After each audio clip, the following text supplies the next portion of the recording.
আপনি কখন মারা যাবেন? আমি জানি এই প্রশ্নের উত্তর আপনিও জানেন না।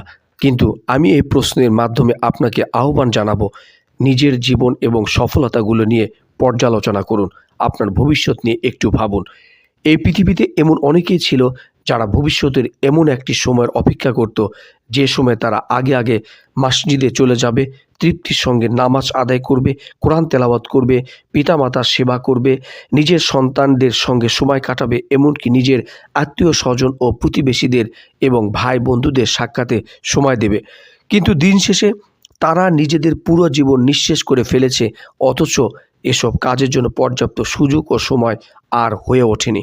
সুতরাং আমরা যেহেতু জানি না আমরা কখন মারা যাব, সেজন্য আমাদের কর্তব্য হলো জীবন কর্ম পর্যালোচনা করা। সুযোগ হাতছাড়া হওয়ার আগে সময় থাকতেই নিজেদের শেষ সম্বল গুছিয়ে নেওয়া, প্রধান কাজগুলো দ্রুত সেরে নেওয়া। আমাদের নবী সাল্লাল্লাহু আলাইহি ওয়াসাল্লামের জীবনে এই বিষয়ের প্রতি একটি ইঙ্গিত রয়েছে।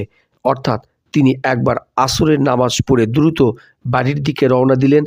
তাকে যখন এই বিষয়ে প্রশ্ন করা হলো, তিনি বললেন, সৎকার একটি খেজুর বন্টন করতে ভুলে গিয়েছিলাম, দ্রুত সেটা সৎকা করার জন্য বাড়িতে প্রবেশ করি।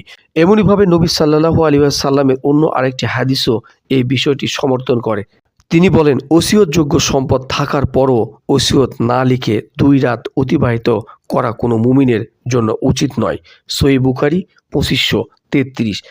তবে দুঃখজনক বিষয় হলো, আমরা আমাদের কোনো প্রিয় মানুষকে বিদায় জানানোর সময়ই কেবল মৃত্যুকে স্মরণ করি।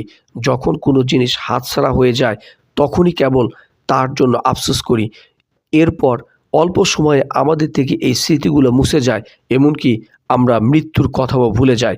অতএব আপনি নিজের জীবনের কর্ম পরিকল্পনাগুলো পর্যালোচনা করে দেখুন, জীবনকে শৃঙ্খলিত করুন সেই ভাগ্য নির্ধারণের মাধ্যমে, যেটা আপনার পক্ষ হয়ে মৃত্যুকে স্বাগত জানাবে। আর আপনি অনুভব করবেন যে নিজের জীবনে প্রধান কর্মগুলোর অধিকাংশই সম্পূর্ণ করে নিয়েছেন। এক্ষেত্রে প্রথমে আমাদেরকে নিজ নিয়ত পরিশুদ্ধ করতে হবে, অন্যদের অধিকার নষ্ট করা থেকে বিরত থাকতে হবে, কারো ওপর অত্যাচার করা যাবে না, নিজেদের সকল ঋণ এবং ওসিয়তগুলো লিখে রাখতে হবে, যেন হঠাৎ কখনো মৃত্যুর ডাক এসে গেলে আমাদের কোনো কাজ অপূর্ণাঙ্গ থেকে না যায়। এমনিভাবে নিজের পার্থিব সম্পদ পৃথিবীতে রেখে যাওয়ার পদ্ধতিটাও যেন শরীয়ত সম্মতভাবেই হয়ে যায়।